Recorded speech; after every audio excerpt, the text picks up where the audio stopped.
Hello and good evening. Welcome to the Replenish Me Show. The focus of my podcast is to inspire women to use their emotions, tools like self-compassion, self-forgiveness, and self-belief as a power source to recreate, reprogram, and replenish themselves. I'm your hostess, Cordelia Gaffar, and I'm a best-selling author, international speaker, member of All Ladies League, Women's Economic Forum, and most importantly, a mom of 6. So today I'm super excited to introduce to you Lee Noto, and she will actually be one of the speakers at the All Ladies League conference in Dallas in September, and we'll talk more about that later. But we actually met just a few months ago in the Dominican Republic, where she helped us to be more self-aware in our bodies, in our minds, as so much more as a yoga instructor at the Business of We Wellness Retreat. So welcome to the show, Lee. How are you? I'm very well, and I'm really happy to be here. Thank you so much, Cordelia, for having me on the show.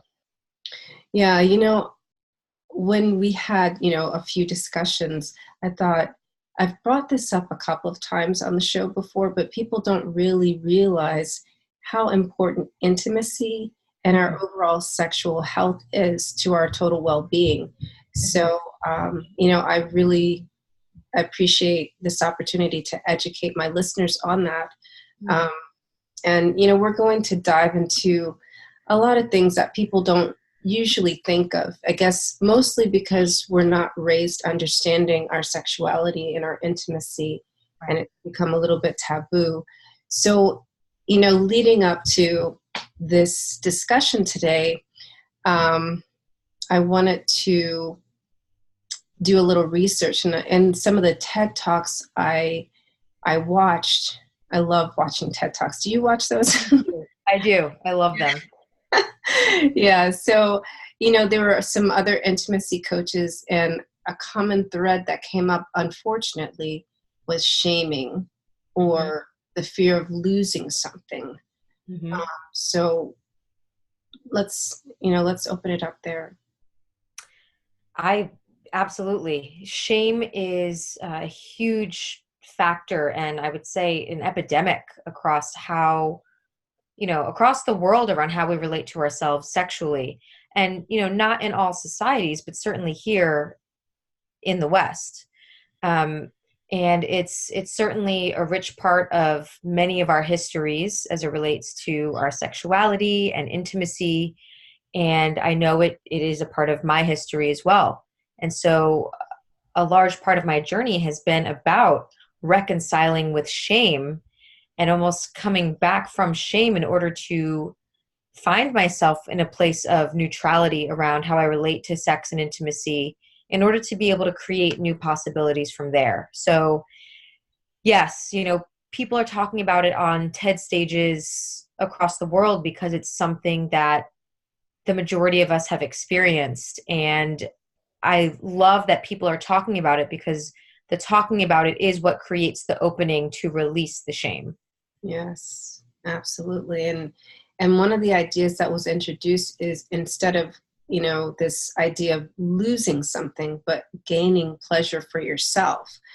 And, that's a lot of what the replenishing yourself is about. So when I talk about replenish me, it's things that bring you pleasure. And so from a sexual health standpoint, just share with us how we can introduce the idea of gaining more pleasure.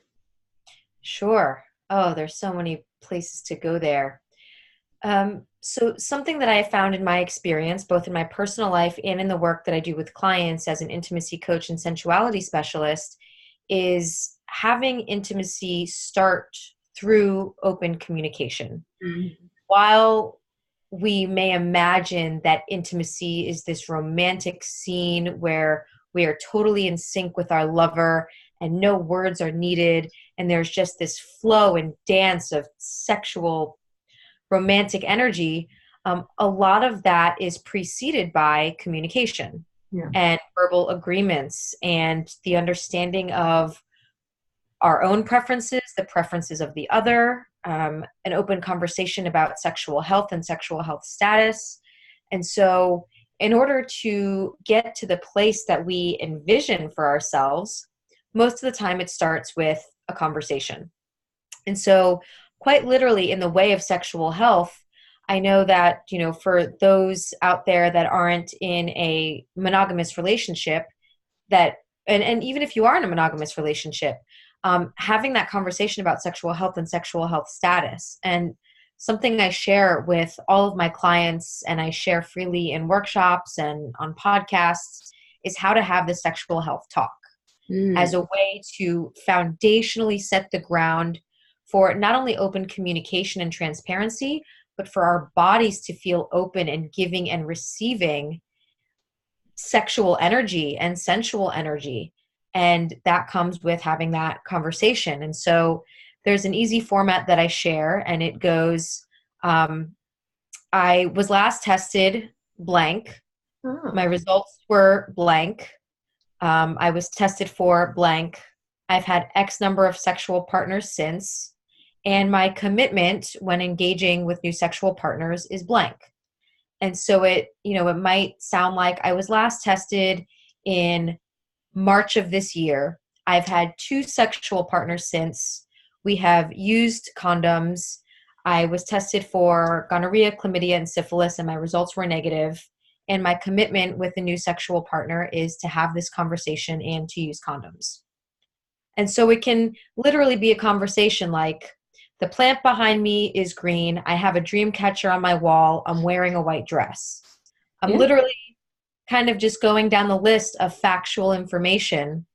And what that does is it creates an opening for mutual understanding and for communication. And I have shared that kind of format with partners before with no expectation of how they reply, only to give information that I have and to receive whatever information they have without judgment.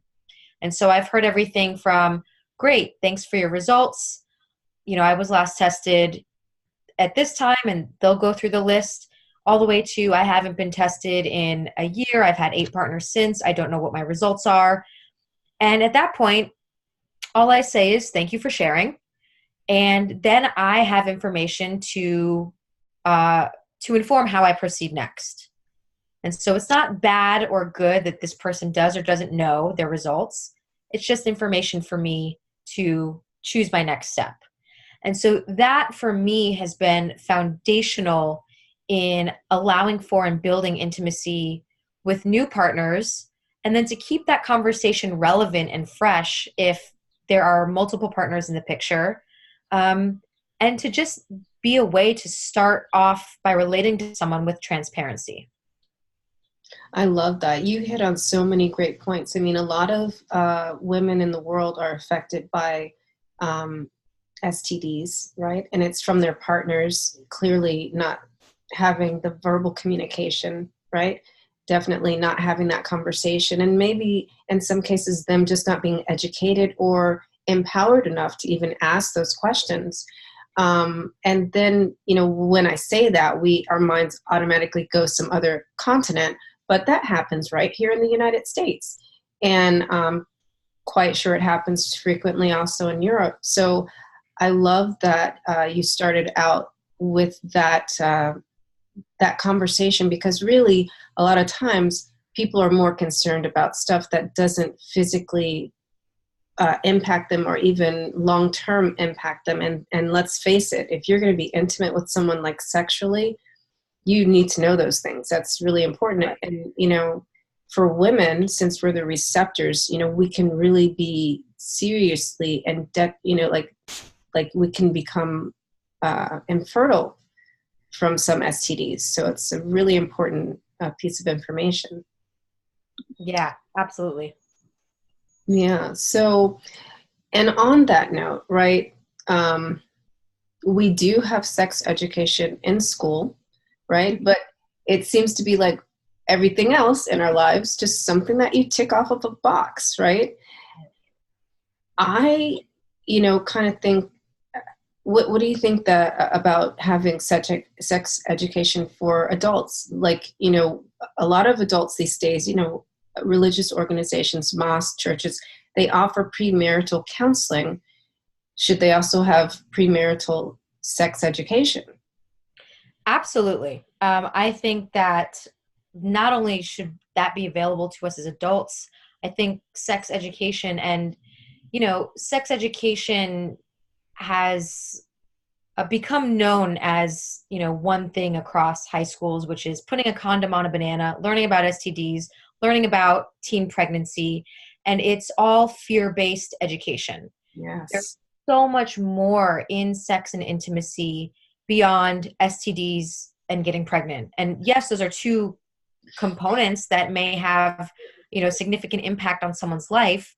And the majority of the time, what's happening is, and what, you know, we ought to learn about as a society is how to healthfully relate to one another, how to be in relationship, how to reconcile our own emotions and share them, how to communicate, what vulnerability even means and how to embody it. All of these things. And I feel like that can start at a very young age. So in my opinion, I think that should be starting much younger in terms of healthful relating. I think our sex education in schools can totally be revamped because it's kind of just a mess right now. It And is. then as adults, for the ones who didn't catch that wave of reformed sexual education and healthful relating in schools, well, what are we doing now? Almost retroactively to, rewire new neural pathways around how we relate to ourselves intimately and how we relate to others intimately, whether that's sexual or not. So even how we're showing up in relationship to our family and friends, our coworkers, our children. So yes, to all of that and more. And you bring up a really good point because when we think of intimacy, we don't think about those relationships that we have along the way as we're growing, right? One of the stories that I heard in one of the TED Talks was about, small children, I guess just over 3 years old. That's when they become aware of their genitals, right? And being shamed for looking at them, touching them, pleasuring themselves from that. I mean, sometimes they'll touch themselves and laugh. And I have to say, as a mother, that kind of took me aback, the first time I saw that. And so I was just like, okay, you've got two ways to go with this, and I can ruin my kid's life right now, you know? So I was like, so what are you doing there? What did you find, And I think that's not a common response. I mean, clearly by the multiple conversations I've had with people privately, and then, some things that the TED speakers have related.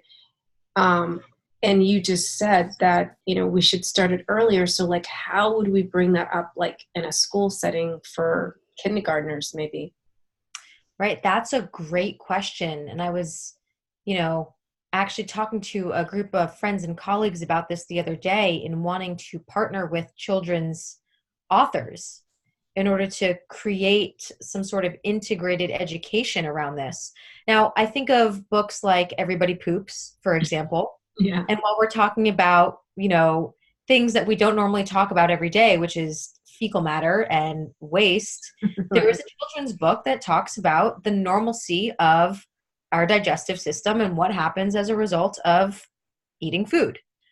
And so I feel that there can be an approach as lighthearted and as forthcoming and as cheeky that would approach how we can relate to one another, so how we can create meaningful friendships, how we can start to look at the parts of our body from an anatomical perspective and what that means, what having sensations in the body means.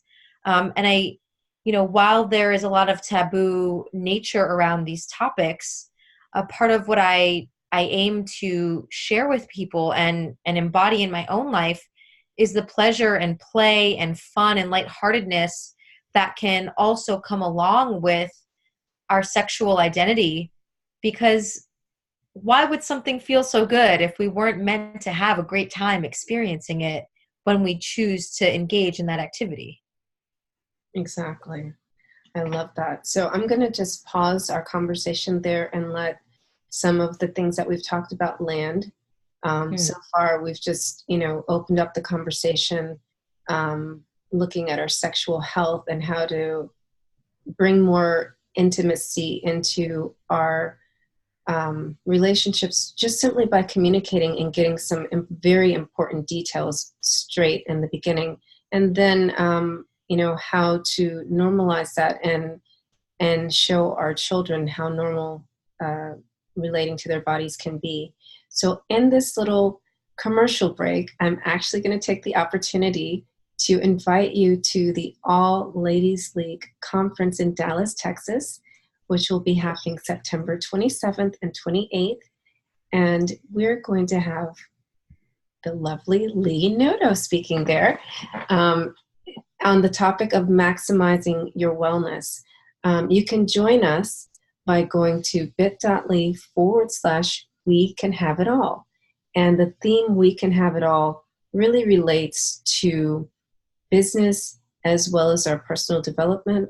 The focus of this conference, since it is All Ladies League, is really for women. However, we will be having 2 male speakers, and we do invite men to support our mission.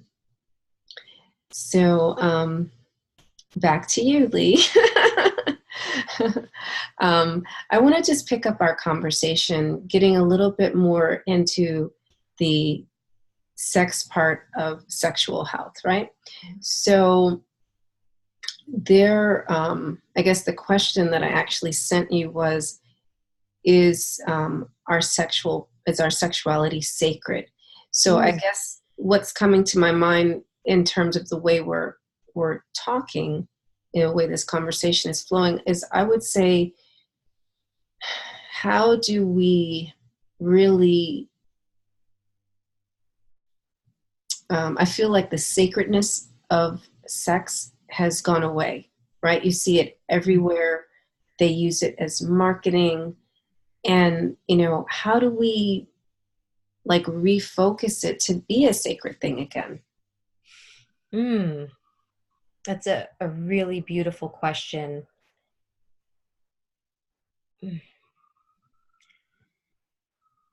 How do we refocus it to be okay? So, oh, wow.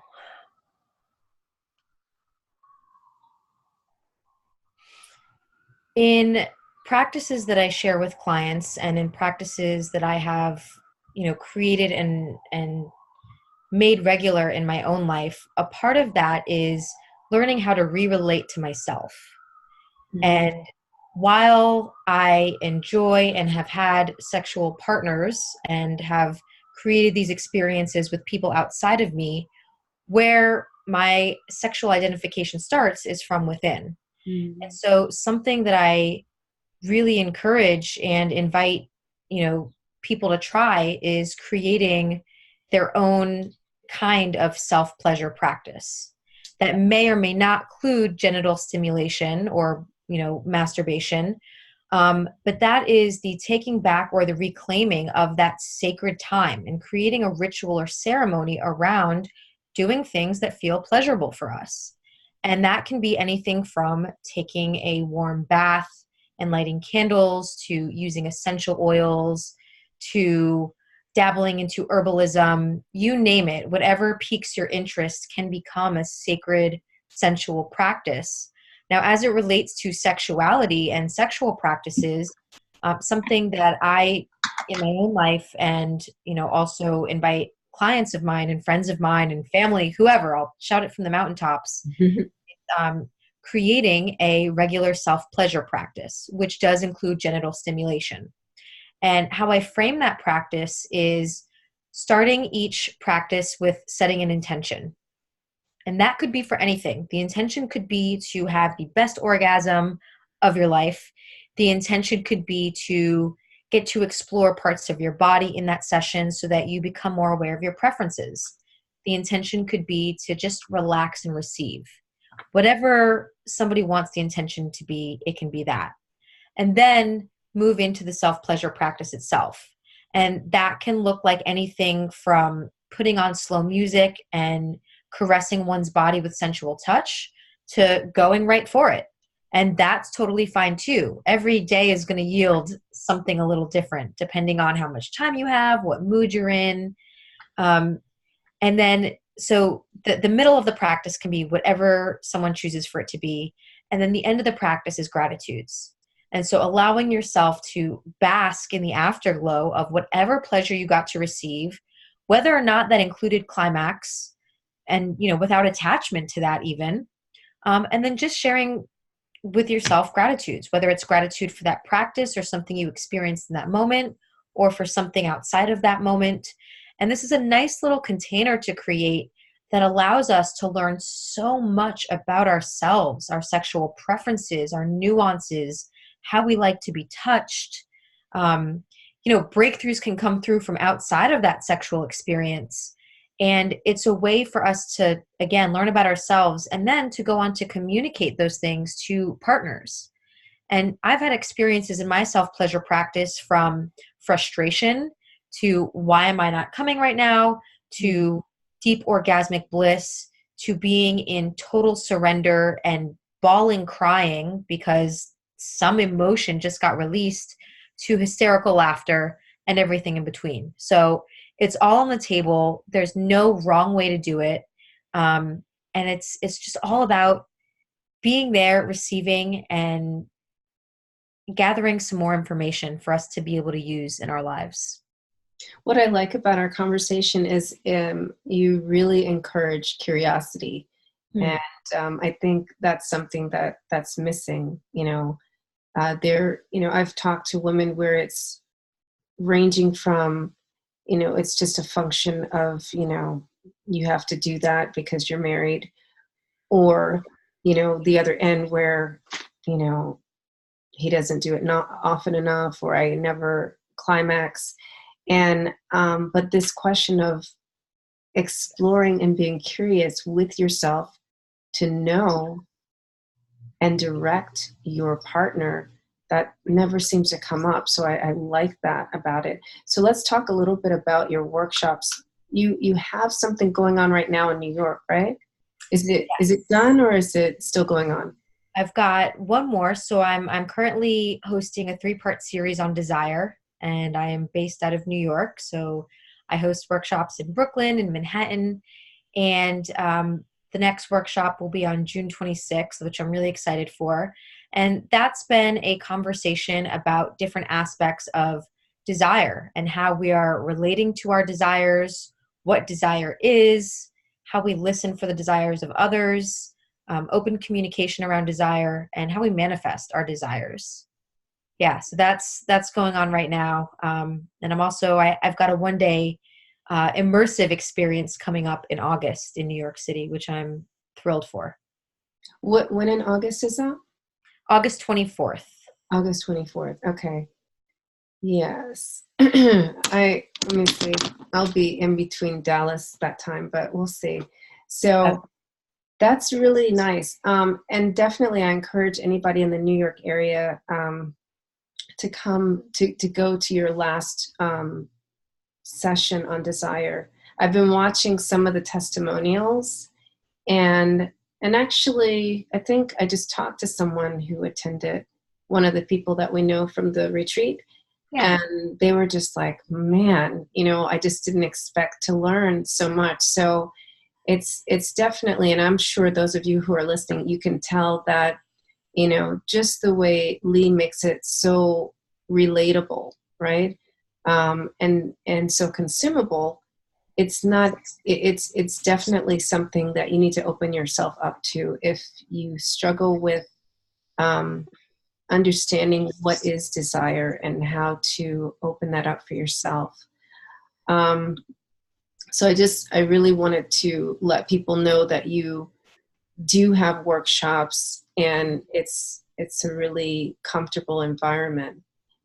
Now, one thing you said when you were talking about establishing a self-pleasure practice, you said something about it opening up things in other areas of your life. You want to kind of tell us what that means? Yes. Wow. So something that and here's, a brief background on my journey through that, because I speak to many people who have been on a similar journey, from, maybe having a self-pleasure practice or not, to porn addiction, to using self-pleasure for certain reasons. And all of that is totally fine. There's nothing wrong with any of it. What I can say is, as I have stepped back from watching pornography and have stepped into the realm of, one, my imagination, and two, really being present in that moment. So there are certainly times when I go off into fantasy land and I can imagine somebody in a scenario or myself in a scenario, and it's fantastic and fun and juicy. And what I've also really made an effort to incorporate into my self-pleasure practice is being really present in that moment. And if nobody's there with me in the room, then I am here with myself. And what is it that I'm feeling in my body? Where am I feeling sensations? How am I breathing? How can I be breathing so that I'm welcoming more of that potent life force sexual energy from my genital region up through the rest of my body through deep breath? And something that I've incorporated into the practice is setting an intention for non-sexual things. And so I've set intentions before in my self-pleasure practice, for greater confidence, for abundance in my business, for deeper connection with people in my life, for deeper connection with my parents. Now, these are things that I don't think about once I'm in the self-pleasure practice necessarily. But setting that intention has opened up so much for me, because as many of those of you that are listening may know, there's a lot of power in intention. We can set an intention and then forget it, and somehow before our eyes it comes to be. And so you can literally set an intention for anything. And I have done so, and I have just seen, results come through in terms of how I have deepened communication with my parents, the level of confidence that I have when I, lead talks and workshops, how I've started to relate to money in a new way, even because I have totally masturbated to the idea of financial abundance and have gotten off to it. I'm not going to lie. It's a sexy thing. Yeah. So anything can be there on the table. And, what I would invite people to do is give it a try, make the practice your own, and just observe and see what happens, see what opens up, because new thoughts and new ideas and new ways of being may be there that weren't currently there before as a result of not having set that intention or having thought about whatever it is you're going to think about prior to the practice. Yeah. And this is something that, this is probably, that could be a whole nother show, but we're not really talking about chakras or anything, but for those of you familiar with the chakras, you know that the root chakra, right, is related to creativity, and definitely that would be in the genital area. So Root sacral. It's sacral, yeah. So that's why I was like, right, or is it sacral? Sacral, yeah. Root is groundedness, that home, like the shelter. Yeah. Security, right? Mm-hmm. But, still, this will help you you can be more creative, you can invite more abundance, as you said. And then you were also talking about breathing. Now, is that specifically like a tantric practice? And is it, and if it is, just let's talk about the actual definition of what that means. Sure. Yeah. So in various tantric practices that are used as it relates to sexuality and sensuality, a lot of the things that are incorporated are breath, sound, movement. These are things that are utilized and given attention to in order to relate to our sexual life force energy. And so that is a lot of what we're working with when we talk about Tantra, when we talk about conscious sexuality, is that life force energy. also referred to as chi or prana. And so a lot of us, the way we kind of orient ourselves to it now is that sensation we get in the genital area when we're aroused or turned on. And that is the life force energy drumming up inside of us. And it can be very pleasurable. It can be many other things. And for many people, it stays in that region. And that's only because many people aren't aware that we can actually disperse that energy through the body. And not only that, but we can share that energy with another person, whoever we're in communion with during that time, or ourselves. And then we can also take that energy and we can use it out in the world for creative endeavors, for manifestation, for abundance. And so when I talk about breath, a lot of what we tend to do sometimes in moments of pleasure is we tense up and we hold our breath, which just seems like the instinctual reaction. Right. And what I encourage people to do is to actually try and relax into the moment and use the breath. So a deep breath in through the nose, and imagine that energy coming up from the genital region up through the central line of the body. So maybe it's up into the heart or into the third eye center or to the crown of the head. And imagining that body just, that breath cyclically flow up and down the body. And just the imagination of that alone can start to really, I'm getting chills as I say it, can start to really increase and disperse the pleasure, and create something called an energetic orgasm. And so it's just this rush of energy and tingles that one would feel through the body that can also enhance the kinds of genital pleasure and genital sensations that one might receive as well. Yeah, and probably the lay person would call that a full body orgasm. Right? A full body orgasm, totally. And who doesn't want a full body orgasm? Right. And definitely, I guess on this note, I also want to bring into, I guess I had a guest on here last September, and we were talking about spiritual practices, right, when it comes to sex. And so when you bring up the conscious sexuality, it makes me think of, like, as Muslims, we're supposed to have an intention and say a prayer. We call it a dua with our spouse, because that's the only person we're supposed to be having intercourse with. And in this case, our intention is that that Allah bless us with good offspring, right? So that is our intention going into the practice. And what I've noticed for myself is it helps me to be very aware and very present, like you were saying, and I really pay attention to my breath. Right. And with that, it's knowing that you're really connected to the divine, right? With each breath and with the full intention, that can bring the possibility of a healthy human being onto the earth.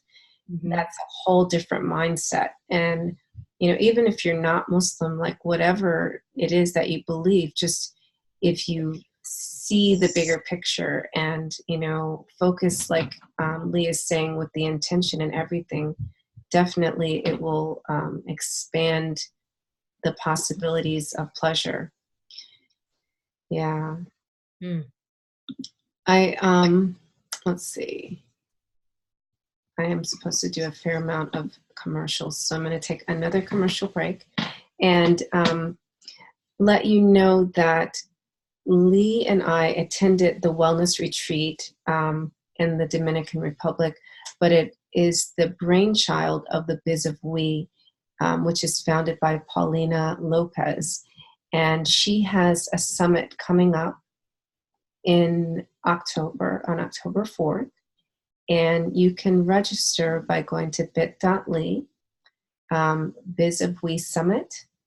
And I will be putting the link below this this podcast, so that if you live in the New York area, or again, if you're just, Biz of We literally means women entrepreneurs. So if you're a woman in business, you can attend Paulina's summit and gain a lot of tools on how to grow your business and be more effective in the marketplace.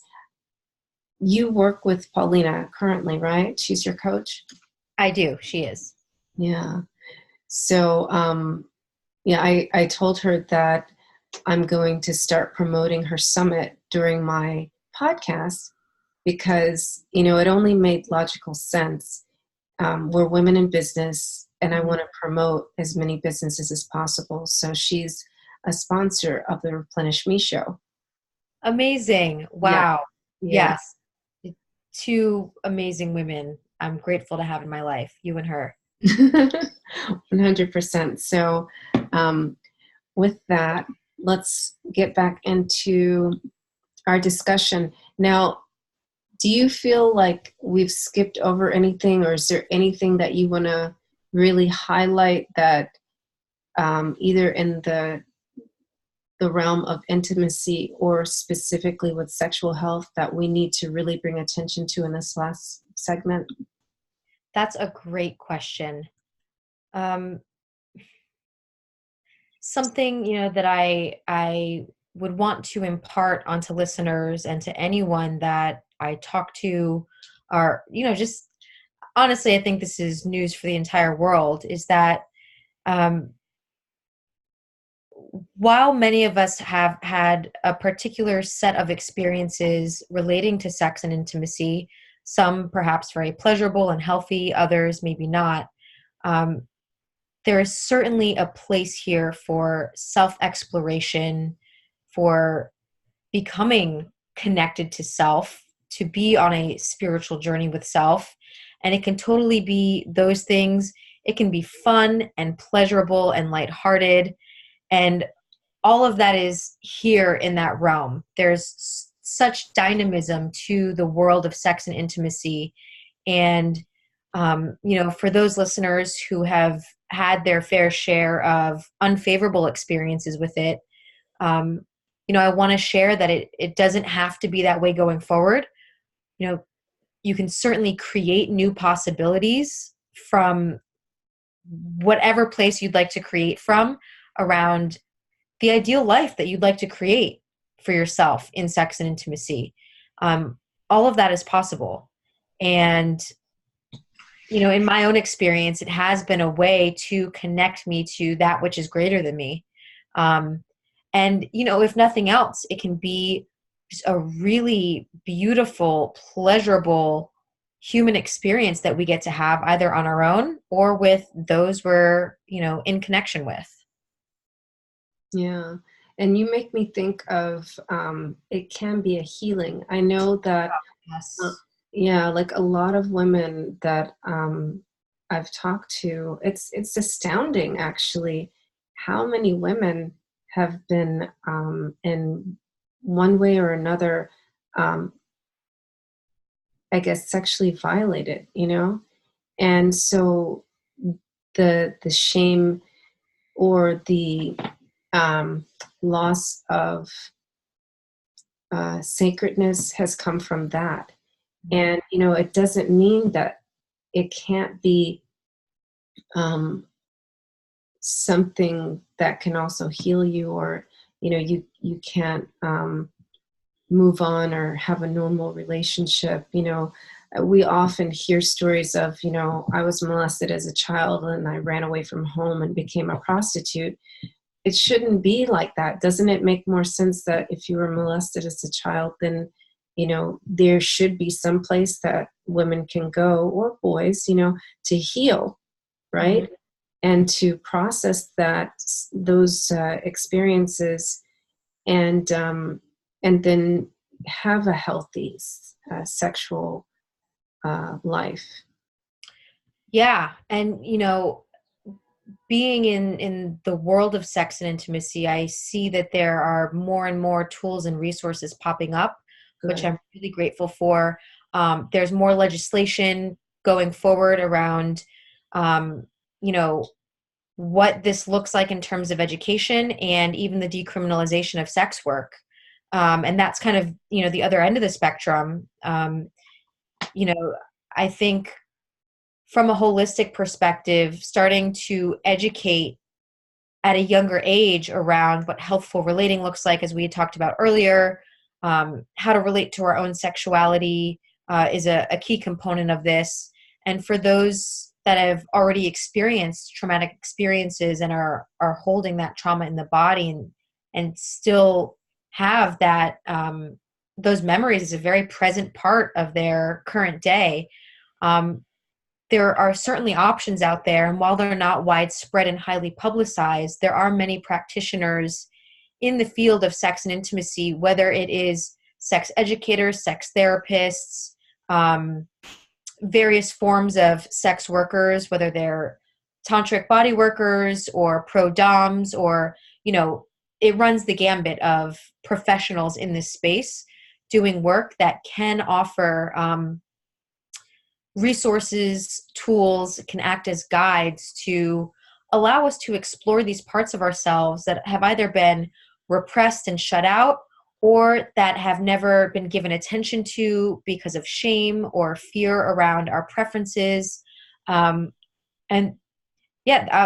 all that to say, there's plenty out there in that world. And I am grateful to be a part of, a group of people who's helping to push that forward. I kind of forget what your question was, but there are some tools available to people, and I certainly agree that sexuality and sensuality can be used as a form of health, a form of healing, as a way to create vitality and vigor in our lives, and as a way to connect to ourselves and others. Yeah, that was my question. It was basically about helping people to heal who have had traumatic sexual experiences. So I know we kind of veer off a little bit as we start talking, and I'm so happy to know that there are these resources available.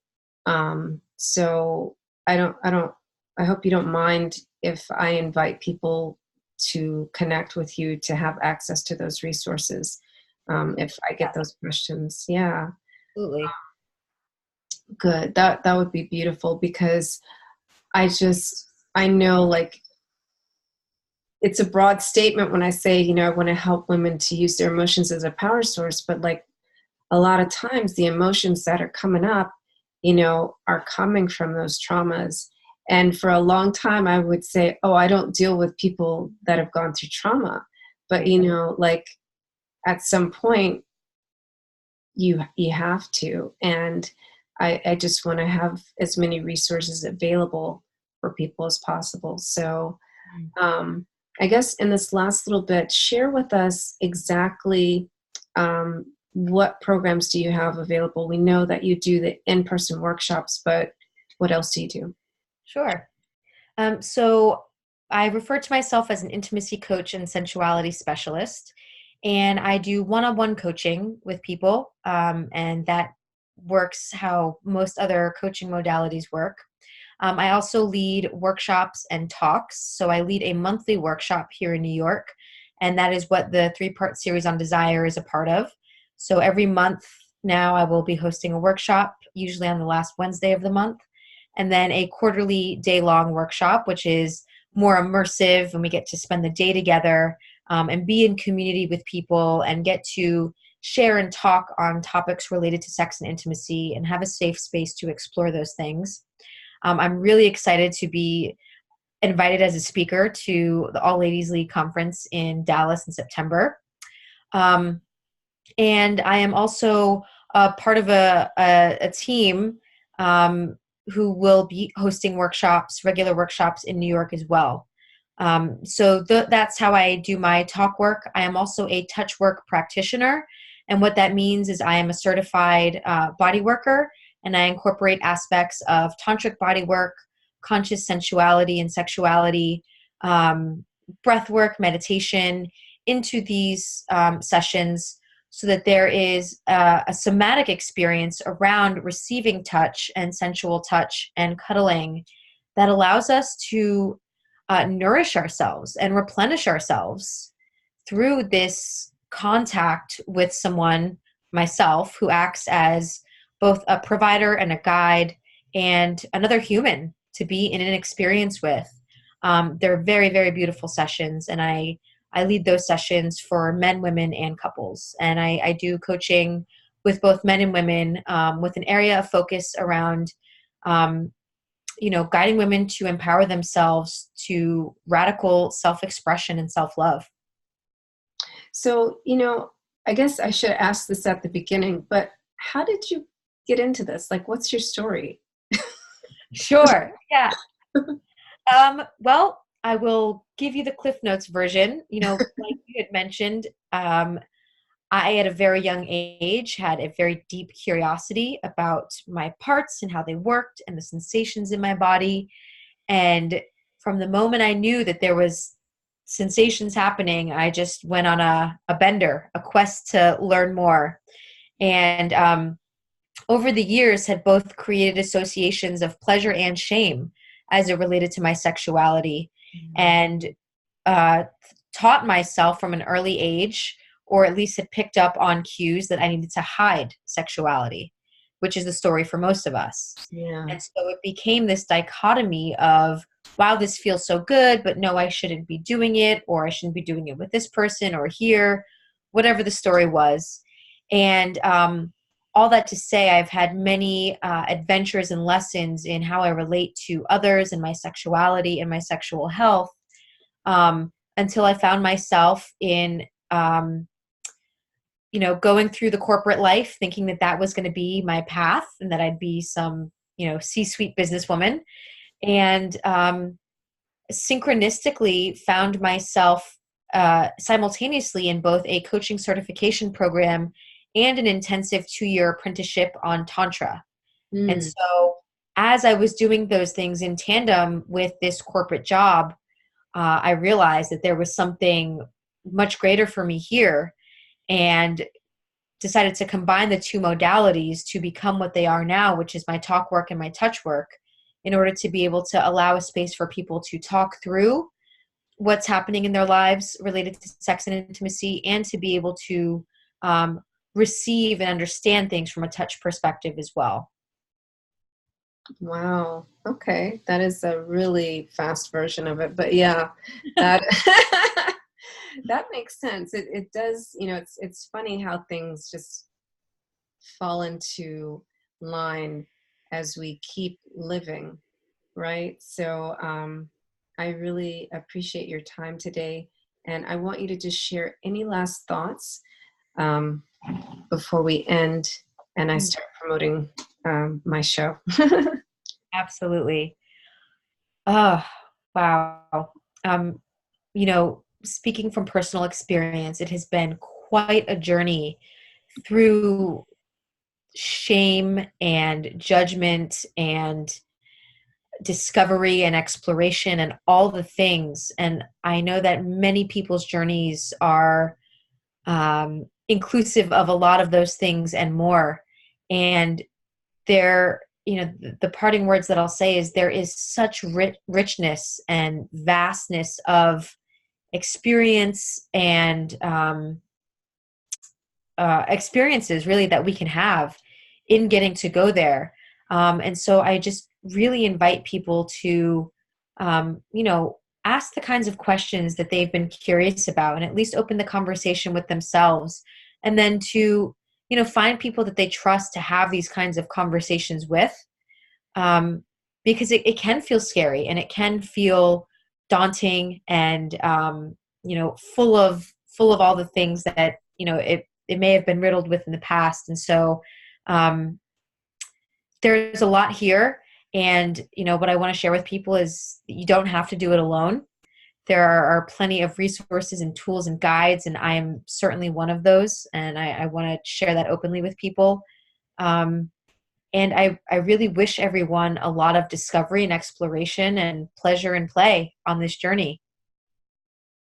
I love that. Connect directly with Lee Noto at her website, which is her name, leenoto.com. And thank you so much for those parting words and for your time today. I want to also invite all of you to continue to listen to the Replenish Me show by subscribing at my website, cordeliagaffar.com.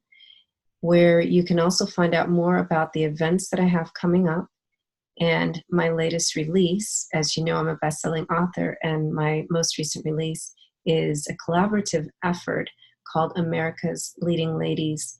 And it's a book with 50 really distinguished women.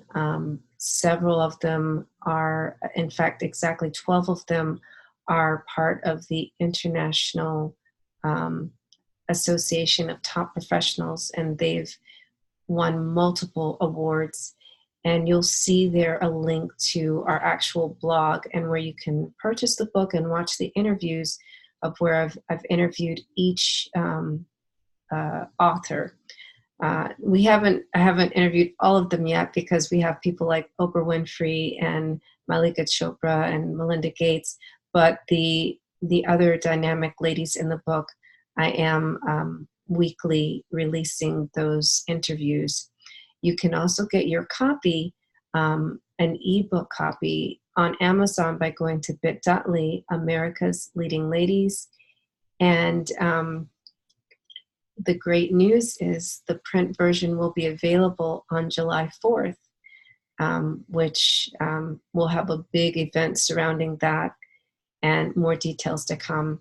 Tune in next time on the Replenish Me Show when I interview Andrew Hackett, who is the author of Freedom from Fear. And I think it's a good next step after we've explored our intimacy and sexual health, where we open ourselves up to free ourselves from fear. He has a very interesting story, and we'll dive into that next time. So thank you for tuning in, and remember to subscribe to the Replenish Me Show by going to CordeliaGaffar.com.